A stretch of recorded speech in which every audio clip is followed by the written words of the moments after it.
Welcome to Fun and Games Side Quests. Every episode is a different host sharing a video game they love and why they love it.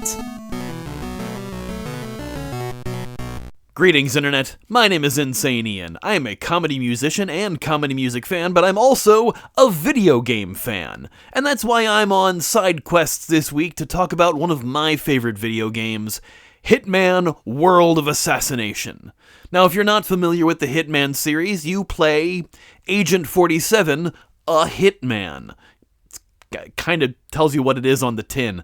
But basically, you go around fulfilling contracts and taking out targets as the ICA deems you to be fit to do so. Now, World of Assassination is technically 3 games in one. Hitman, that came out in 2016, Hitman 2, released in 2018, and Hitman 3, released in 2021. After Hitman 3 had been out for a while, it was rebranded as World of Assassination, and allowed players who had the game to download a pack that allowed Hitman 1 and 2 to be played within the Hitman 3 game.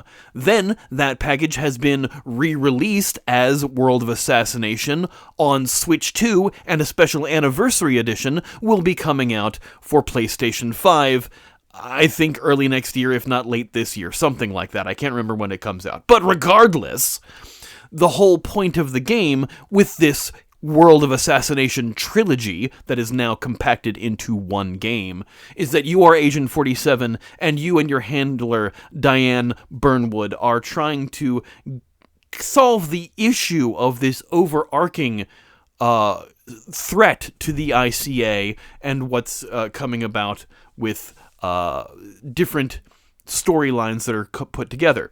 In the first game, in Hitman 1, these chapters, each level was released as chapters, and it was doled out kind of like slowly, whereas they abandoned that when they went to Hitman 2 and 3 and just put the game together all as one game.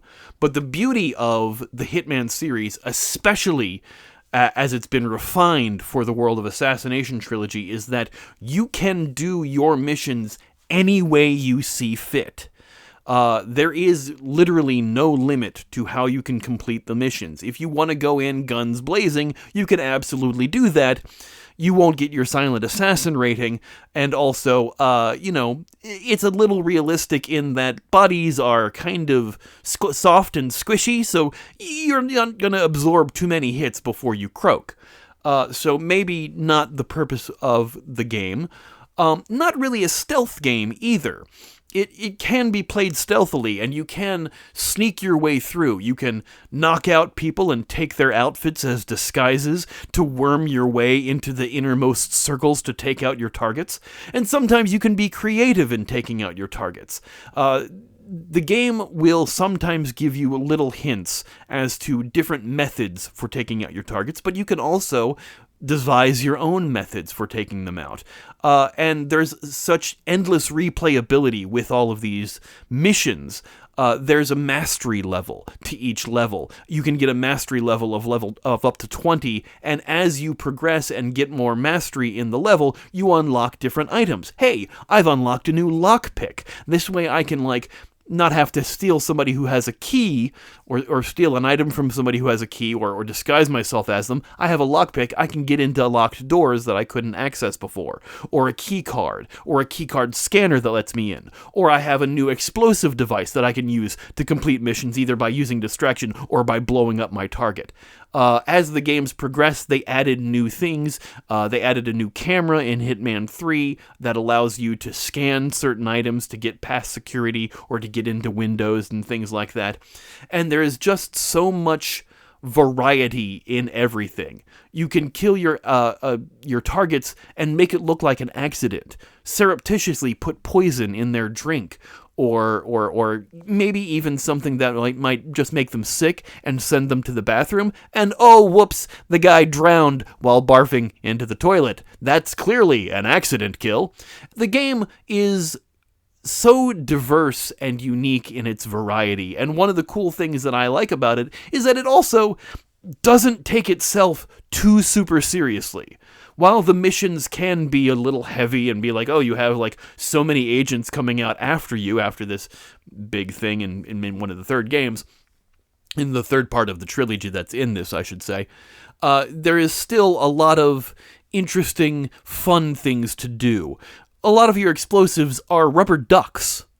For whatever reason, the rubber duck that looks like Agent 47 is your explosive device, or you can have one that looks like a devil, or whatever. In one of the missions in Miami, you're at a giant racetrack, and you have two targets there. And one of the ways you can go about your targets is stealing a flamingo mascot costume and going to talk to the driver that is one of your targets to talk about a blackmailing thing. And you can then push this target down a stairwell or into an open elevator shaft or something like that. Many different ways of devising their demise, but also, in that outfit, it allows for a special exit from the level. After you've completed your mission and killed your targets, you have to get out of the mission before, people are spotting you or before you get caught and killed. So you have to find your egress. You have to find your exit. In the flamingo outfit, you can go up to the rooftop and randomly 47 will flap his arms and fly away. This game does not take itself seriously.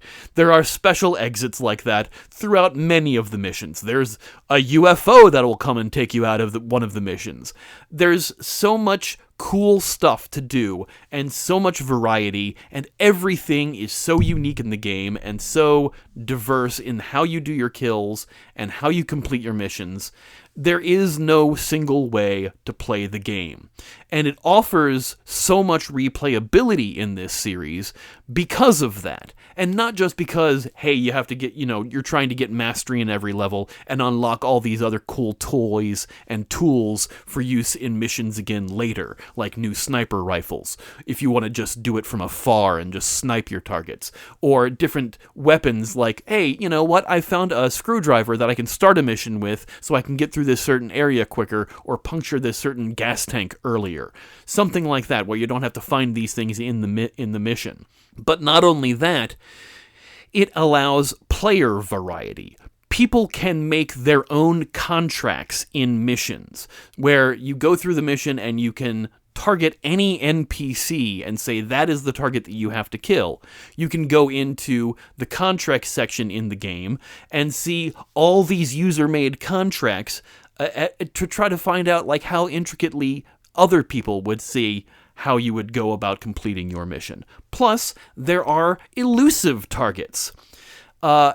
Sometimes they get celebrities in on things, and Sean Bean could play a character named The Undying, and you have to kill The Undying, who is a rogue agent. We've had Jean-Claude Van Damme and his clones in one mission. As of the recording of this, Bruce Lee is an agent. Thankfully, you don't have to kill Bruce Lee. He's an agent on your side. You have to stop people from killing Bruce Lee. The game is absolutely nuts. These elusive targets are timed events, so you have to get in to them under the certain time period that they're up for, but also they allow packs to be bought for the game that allow you to play them in the Elusive Target Arcade, which kind of are like Elusive Targets but give you a little bit different stipulations on how to complete the levels.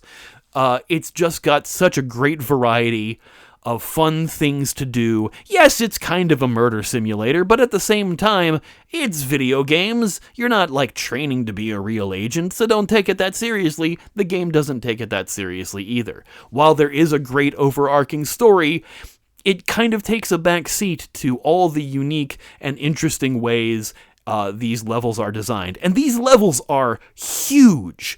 Some of the best level design I have seen in games kind of in a sandbox environment, but not really. Like, every level is a different location, and it is just so expansive and so huge in the different areas that you're going. In the Miami level I mentioned before, not just is there the whole fairgrounds area where you're watching the race, but also walking through the whole area to see all the different food vendors and stuff that's behind the scenes, but there's a whole other building across the way where there's this huge tech company that's building cars and robots shots and stuff that is also part of the mission.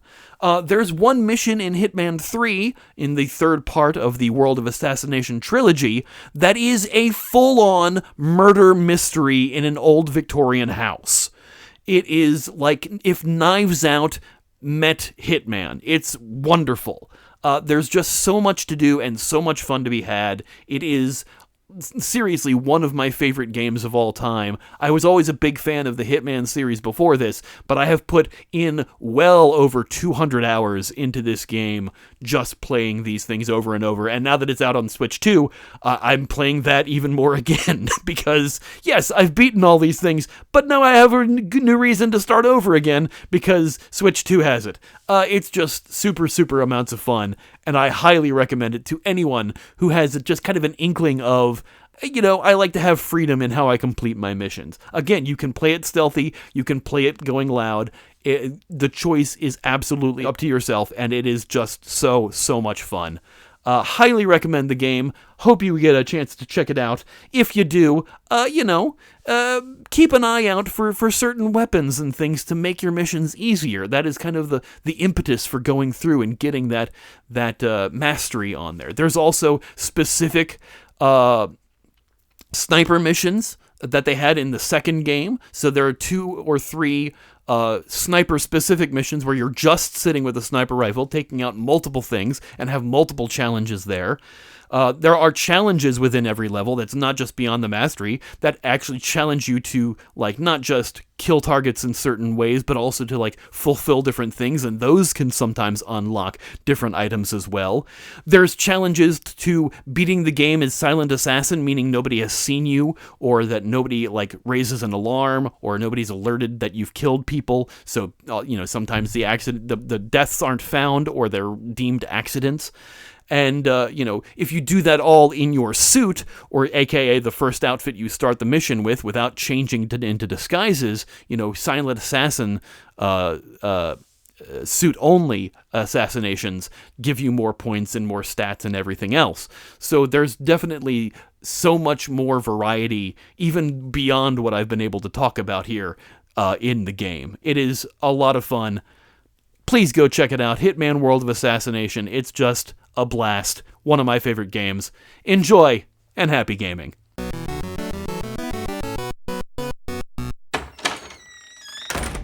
Hey. Oh, hey, Jeff. What's going on, guys? Oh, talking about Superman.